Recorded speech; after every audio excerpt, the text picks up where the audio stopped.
Hello friends, welcome to KD academy. मेरा नाम कविता है और हम पढ़ रहे हैं फ्रेंड्स हिंदी साहित्य का इतिहास रीतिकाल।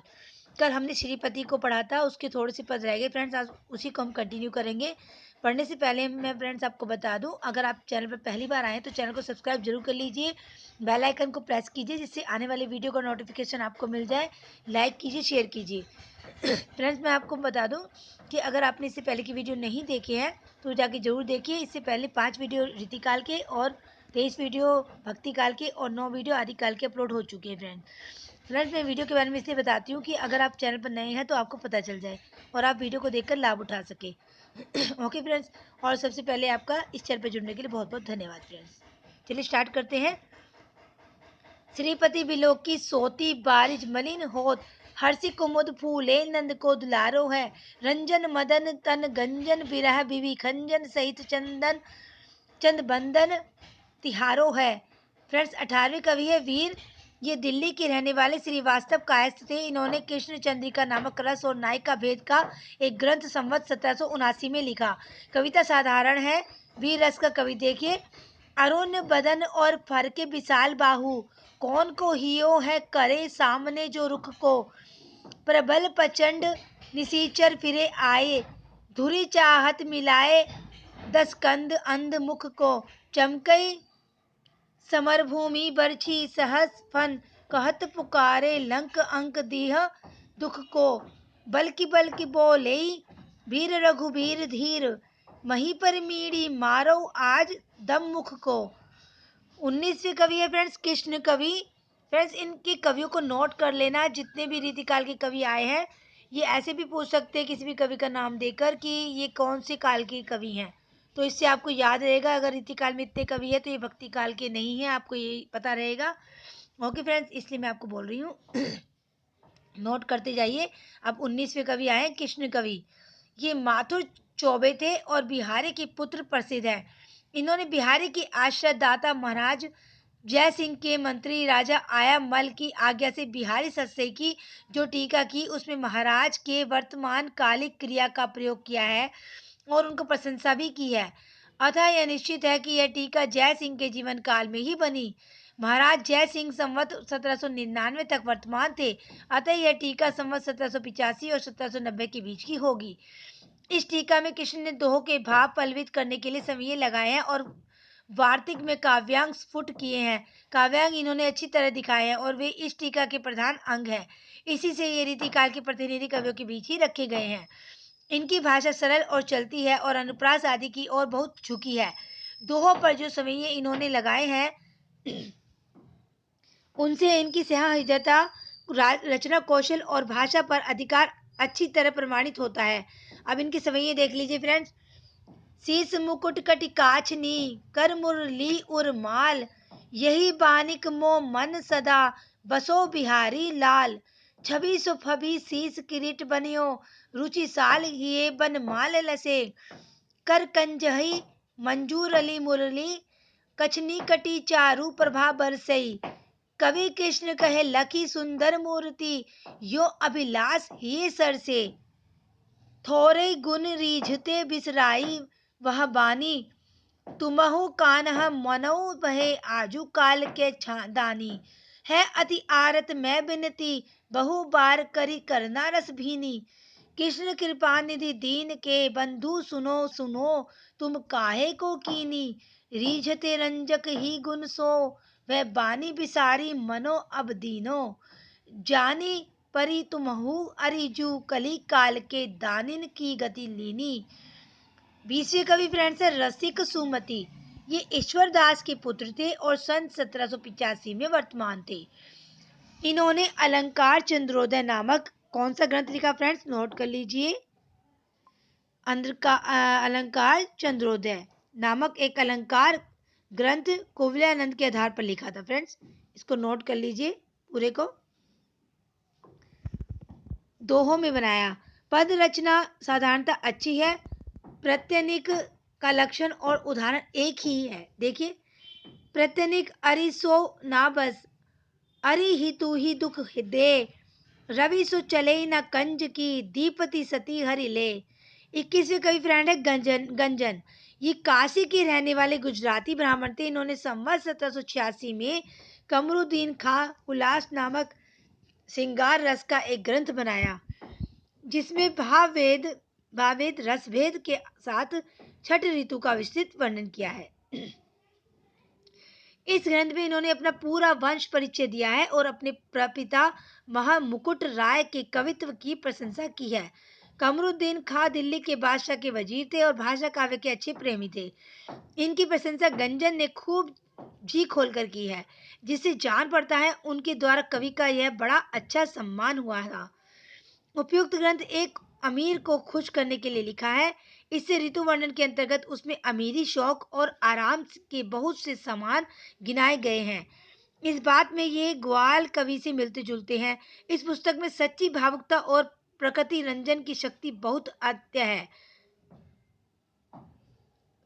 फ्रेंड्स अल्प है, सॉरी, भाषा विशिष्ट और प्रांजल नहीं। एक कवि देख लीजिए, मीना के महल जरबाफ दर पर्दा है, हल्बी फनूसन में रोशनी चिराग की, गुलगुली गिलम गरक आव पग होत, जहां बिछी मसनद लालन के दाम की, केती मेहताब मुखी खचित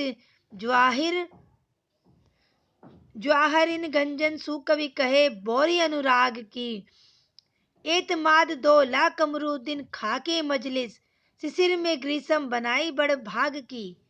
22वें कवि फ्रेंड्स है अली मुहिम खां, प्रीतम भी कहते हैं इन्हें। ये आगरे के रहने वाले थे। इन्होंने संवत 1787 में खटमल बायसी नाम की एक हास्य रस की एक पुस्तिका लिखी। फ्रेंड कौन सी लिखी? खटमल बायसी। किसने लिखी? अली मुहिम खां ने। इनका प्रीतम भी है उपनाम। इस प्रकरण के आरंभ में कहा गया है कि रीति काल में प्रधानता श्रृंगार रस की रही। यद्यपि वीर रस लेकर भी रीति ग्रंथ रचे गए, पर किसी और रस को अकेला लेकर मैदान में कोई नहीं उतरा था। यह हौसले का काम हजरत अली मुहिम खां साहिब ने ही कर दिखाया। इस ग्रंथ का साहित्यिक महत्व कई पक्षों में दिखाई पड़ता है। हास्य आलंबन प्रधान रस, आलंबन मात्र का वर्णन ही इस रस में पर्याप्त होता है। इस बात का स्मरण रहते हुए जब हम अपने साहित्य में क्षेत्र में हास्य की आलंबनों की परंपरा की जांच करते हैं, तब एक प्रकार की बंधी रूढ़ी सी पाते हैं। संस्कृत के नाटकों में खाओपन और पेट की दिल लगी बहुत बंधी सी चली आई। भाषा साहित्य में कंजूसों की बारी आई। अधिकतर ये ही हास्य रस के आलंबन रहे। खां साहब ने श्रेष्ठ हास्य का एक बहुत अच्छा मैदान दिखाया। इन्होंने हास्य रस के लिए खटमल को पकड़ा, जिस पर यह संस्कृत उक्ति प्रसिद्ध है, कमला कमले शेते हर्ष शेते हिमालय। फ्रेंड्स ये भी पूछा जा सकता है कि किसने खटमल पर कविता करी है। ओके फ्रेंड्स, आप भी हंसेंगे कि ये क्या है कि खटमल पर, क्योंकि किसी भी तरह से क्वेश्चन आ सकता है फ्रेंड्स, क्योंकि सब तो डीपली नहीं पढ़ पाते ना। सिरोध्य चा हरिष्यते मन्ये मत कुंड शंक्या, शूद्र और महान के अभेद की भावना उसके भीतर कहीं छिपी हुई है। इन सब बातों के विचार से हम खां साहब या प्रीतम जी को एक उत्तम श्रेणी का पथ प्रदर्शक कवि मानते हैं। इनका और कोई ग्रंथ नहीं मिलता, ना सही इनकी खटमल बायसी की ही बहुत काल तक इनका स्मरण बनाए रखने के लिए काफी है। खटमल बायसी के कवि देख लीजिए फ्रेंड्स, जगत के कारण करण चारों वेदन के, कमल में बसे हैं वह सुजान ज्ञान धरी के, पोषण अवनि दुख सोचन तिलोकन के, सागर में जाए सोए शेष सेज करी के, मदन जरायो सो संहारे दृष्टि ही में सृष्टि, बसे है पहाड़ चेऊ भाजी हर बरी के, विधि हरि हर और इनते ना को तेऊ, खाट पे ना सोवे खटमल को डारी के, बाघन पे गयो देखी बनन में रहे छपी, सापन पे गयो ते पाताल ठौर पाई है, गजन पे गयो धूल भारत है शीस पर, बैदन पे गयो काहू दारू न बताई है, जब हराए हम हरि के निकट गए, हरि मोसो कही तेरी मति भूल छाई है, को न उपाय भटकत जानी डोले सुन, खाट के नगर खटमल की दुहाई है।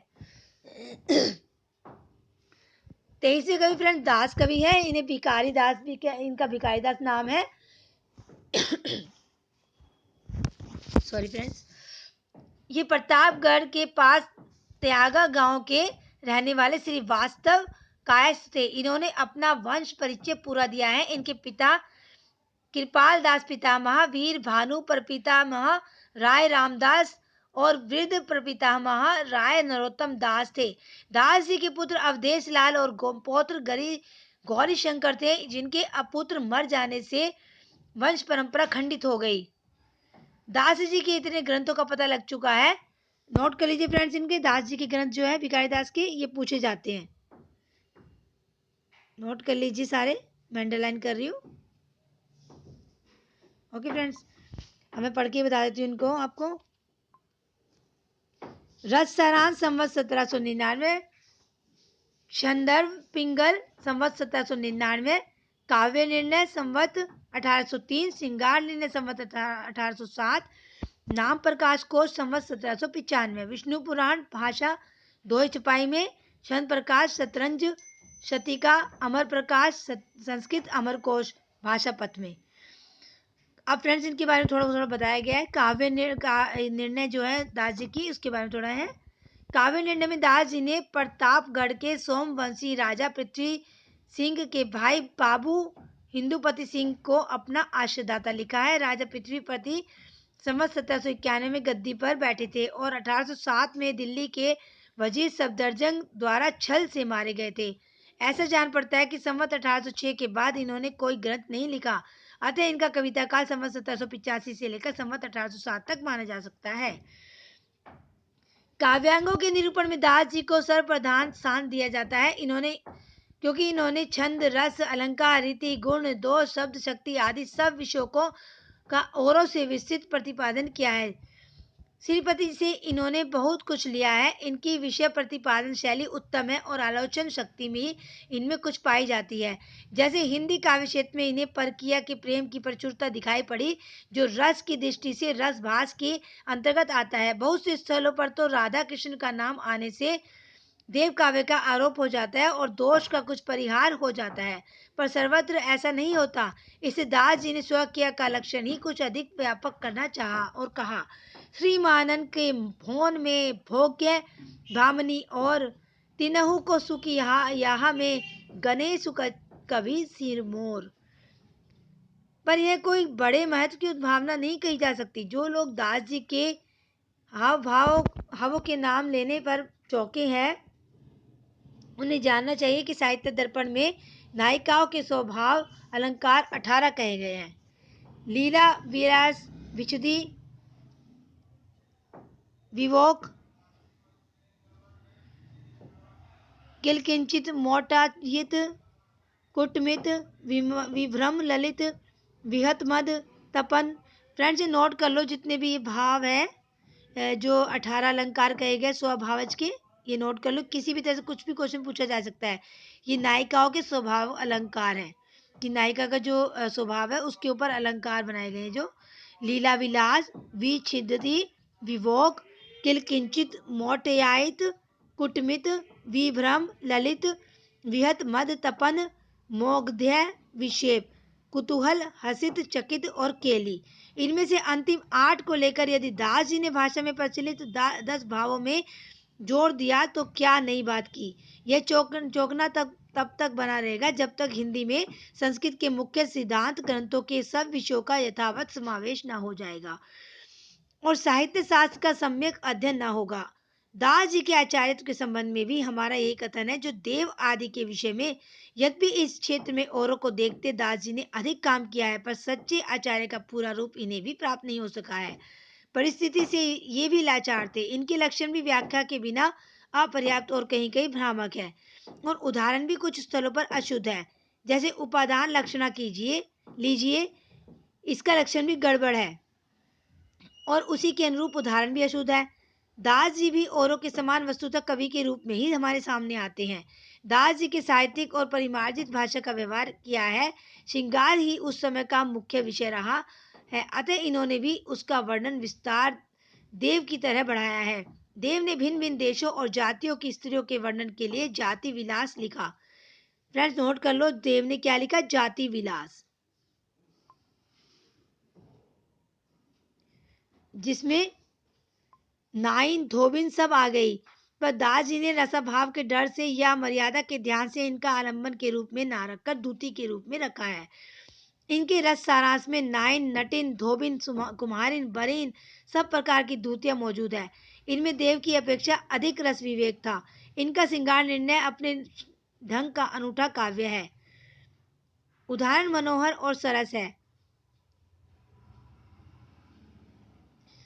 भाषा में शब्दाडंबर नहीं है, ना ये शब्द चमत्कार पर टूटे हैं, ना दूर की सूझ के लिए व्याकुल हुए हैं। इनकी रचना कला पक्ष में संयत और भाव पक्ष में रंजनकारिणी है। विशुद्ध काव्य के अतिरिक्त इन्होंने नीति की सूक्तियां भी बहुत सी कही है, जिनमें उक्ति वैचित्र्य अपेक्षित होता है। देव की ऊंची आकांक्षा या कल्पना जिस प्रकार इनमें कम पाई जाती है, उसी प्रकार उनकी सी असफलता भी कहीं नहीं मिलती। जिस बात को ये जिस ढंग से चाहे वह ढंग बहुत विलक्षण था ना हो, कहना चाहते हैं थे उस बात को उस ढंग से कहने की पूरी सामर्थ्य इनमें थी। दास जी ऊंचे दर्जे की कवि थे। इनकी कविता का नमूना देख लीजिए। वाही घड़ी तय ना सान रहे, ना गुमान रहे, ना रहे सगुराई। दास न लाज को साज रहे, ना रहे तन को घर काज की घाई।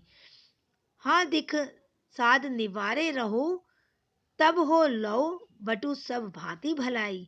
देखत कान्हे ना चेत रहे, नहीं चित रहे ना रहे चतुराई। नैनन को तरसई कहा लो फिर हागी में तेई। एक घड़ी ना कहूँ कल पै, कहा लगी प्राणन को कल पै। आवे यही अब जी में विचार सकी चली, सोती हूँ के घर जई। मान घटे ते कहाँ घटी है, जू पे प्राण प्यारे को देखना पे। उधौ तरहाई चली ले हमें जह कुबरी, कान्हा बसे एक ठोरी। देखिए दास अघाय अघाय, तिहारे प्रसाद मनोहर जोरी। कुबरी सो कछु पाइये, मंत्र लगाइए, कान्हा सो प्रीति की डोरी। कुबरी भक्ति बढ़ाइए बंदी, चढ़ाइए चंदन बंदन रोरी।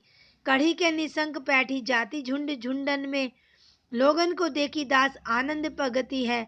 दौरी दौरी जही तही लाल की करी डालती है।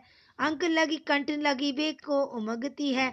चमक झमक भारी ठमक झमक वारी, रमक तमक वारी जाहिर जगती है। राम असी रावरे की रन में न रन में, नीलज बनी तसी हेरी खेलन लगती है। अब तो बिहारी के वे मानक गए री तेरी तन दूती, केसर को नैन कश्मीर भो। सोन तुम भानी स्वाति बुदन के चातक में, शासन को भरी बो द्रुप दजा को चीर भी। हिय को हरस मरु धरनी को नीर भोरी, जियरो मनोभव सरन को तुनीर भो। एरी बेगी करी के मिलाबू थिर थापुना तो, आपू अब चहत अतनु को शरीर भो। अखिया हमारी दई मारी सुधी बुद्धि हारी, मोहुत जू न्यारी दास रहे सब काल में। कौन गहे ज्ञान काही, सोपत से आने कौन लोक औक जाने। ये नहीं है निज हाल में, प्रेम पगी रही महा मोह में उमगी रही। ठीक ठगी नहीं लगी रही बन माल में, लाज की अंधे के कुल धर्म पंदे। पथ के बिथा बंधन से खे कि भई मदन गोपाल में। सॉरी फ्रेंड्स, ये थोड़ा सा मिसप्रिंट हो रहा था, इसलिए पढ़ने में थोड़ा सा कंफ्यूजन हो गई थी, इसके लिए सॉरी। ओके फ्रेंड्स, आज के लिए इतना ही काफ़ी है। बाकी कवि को हम कल पढ़ेंगे। देखते हैं ये शायद इस हफ्ते रीतिकाल का प्रकरण 2 कंप्लीट हो जाए, फिर नेक्स्ट वीक से हम प्रकरण 3 स्टार्ट करेंगे। मैं कोशिश कर रही हूँ कि जल्द से जल्द मैं हिंदी साहित्य का इतिहास फिनिश करके आपके लिए फिर उपन्यास कहानी लाऊं आपके सिलेबस के अनुसार। तो फ्रेंड्स, आप जल्दी से सब्सक्राइब कर लीजिए चैनल को, ताकि आपको सारी वीडियो देखने का मौका मिले और आपको सारा इससे बहुत फ़ायदा होगा। फ्रेंड्स, मैं आपको यकीन के साथ कह रही हूँ, जितना भी है आप कर सकते हैं। जितनी भी अच्छे से तैयारी होगी मैं सारी कराऊंगी फ्रेंड्स आपको, इसके लिए निश्चिंत रहिए। बस मेरा ये मोटिव है कि आप एक बारी में ही नेट क्लियर कर जाएं, ये इसलिए मैं डीपली करा रही हूँ फ्रेंड्स। लाइन बाय लाइन पढ़ेंगे तो आपका अच्छे से पहली बारी में ही क्लियर हो जाएगा। ओके फ्रेंड्स, कल फिर मिलेंगे। आज के लिए इतना ही काफ़ी है। आज मैं आपसे विदा लेती हूँ, और अगर आपको मेरी वीडियो अच्छे लग रहे हैं फ्रेंड्स, तो इनको लाइक कीजिए, शेयर कीजिए, और कल तक के लिए बाय फ्रेंड्स। चलिए कल फिर मिलते हैं।